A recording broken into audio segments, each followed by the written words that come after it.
Harrowdown Hill in itself is just another hill, one of thousands set fairly in England's green and pleasant land, lounging elegantly some 8 miles to the west of Oxford. Quiet and unassuming, it graces the skyline. The Thames sweeps past its northern base. Through ordinary eyes it typifies the landscape of southern England, but something happened here that will long live in the memory of the British people, and even longer in local legend.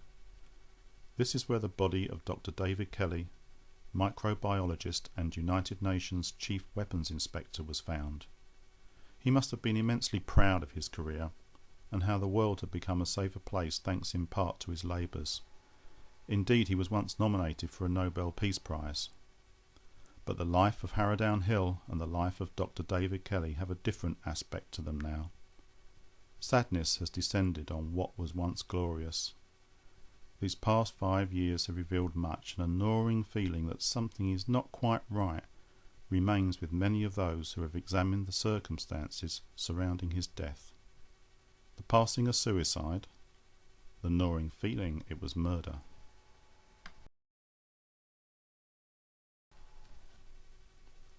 A few days after David's body was found, a friend and I arrived in Longworth, drawn to the area by the events of the past week. We ventured up the trackway towards the wooded summit of Harrowdown Hill, arriving at the metal gate to the field that leads up to the woods. Police tape greeted us, and so we decided to return as soon as it was gone. A couple of days later we gained access to the woods where David was discovered. In these woods is a grassy grove of trees, part of which forms a tree circle. Not geometrically precise, but near enough. In the middle is a hawthorn tree. On a later visit, a walk into the thicket close to the very top revealed an animal pen together with an empty cooking oil container and feed bags. Norman Baker MP notes in his book that he too found this area and encountered a startled goat which ran past him at this spot. He also commented on the area, saying it felt dark. I personally like to think the goat was there to keep the grass down in the grove. Trying to ascertain the exact tree where David was discovered out of the hundreds that are up there was a difficult task, and we only located it a couple of months ago, thanks to Norman Baker's picture, taken with him standing suited by the tree. And where is this all-important tree? It forms part of the tree circle. Yep, the tree circle. Of all the places David could have chosen to end his life, it would appear he chose this one. But he didn't choose. He was placed there deliberately by others who connected to those who knew about the tree circle and the grove.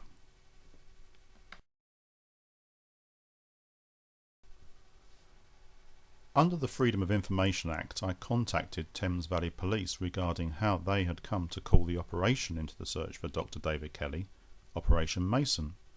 I mean Mason, I ask you. Come on, who would use the word Mason? Veritably trumpeting it indeed. Who and why? There is no way that such a sensitive and public image conscious modern day police force is ever going to call an Operation Mason, especially one dealing with an incident as high profile as this. But they did, and guess what they told me? They told me the naming was random. Completely random. Yeah, right. So I looked at the naming of police operations over recent years, and they are most certainly not all random. Take a look, for instance, at the investigation into the death of Princess Diana. It was called Operation Paget. I urge you to check up on Dr. Paget and what he is known for.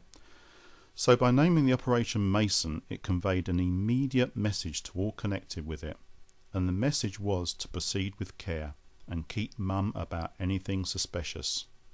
Keep it in the fold, so to speak.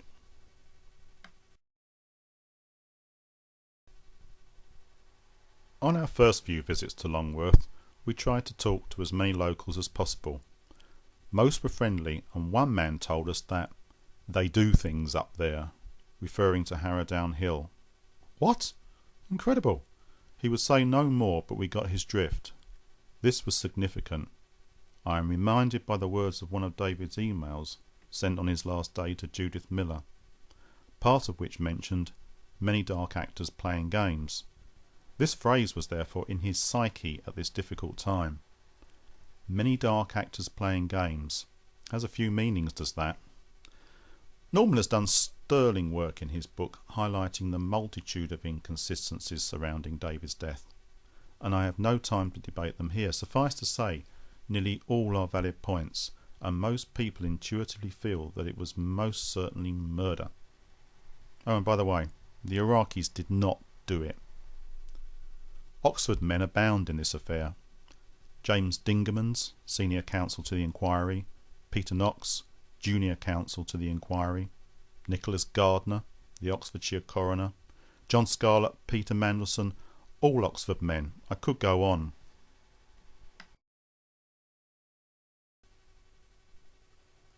Quite soon after David's death, we became aware of what you would call a ley line of sorts.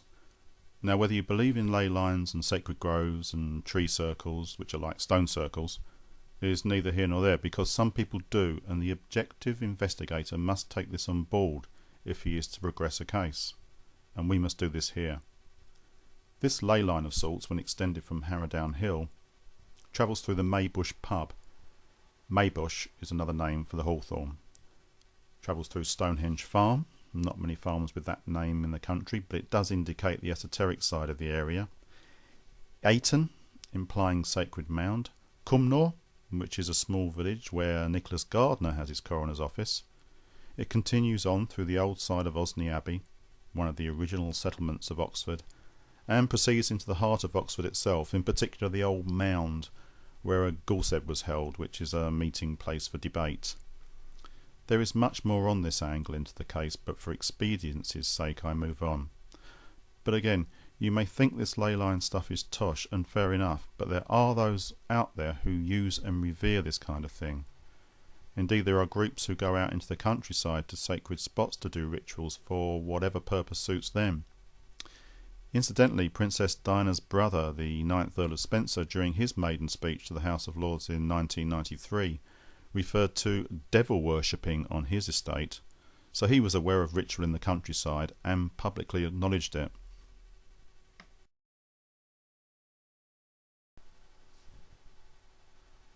After much research, we found ourselves looking to the local and ex-local population as our focus for investigation.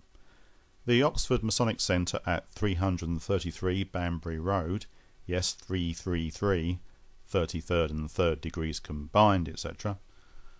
Oh brother, how the Masons love their symbolism, eh?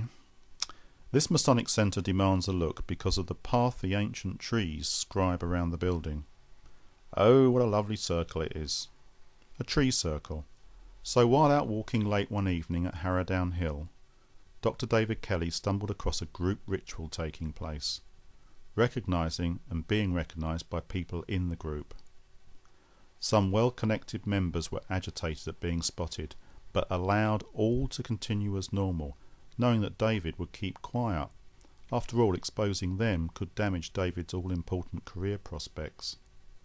Some time later, members of this group were concerned at the attention given by the government and the media to Kelly, and could not take a chance on him cracking, and his memories of their group's activities getting out into the public domain. So they arranged for his demise at an appropriate time. If the government had ordered the assassination of Kelly, believe you me, the disguise put on it would have been perfect, and there would have been nothing to contest, no controversy. This would have been looked upon as nothing more than a typical suicide. It was therefore less capable people that carried out the murder. The whole event was orchestrated through a handful of people in positions of influence by members of the group. Tony Blair and his team naturally went into self-defence mode immediately because the finger of suspicion was lifting and pointing at them. So out came the whitewash, gallons of it. Norman Baker's main intent was to try and heap as much dirt as possible on the government, obviously, since he is a Liberal Democrat.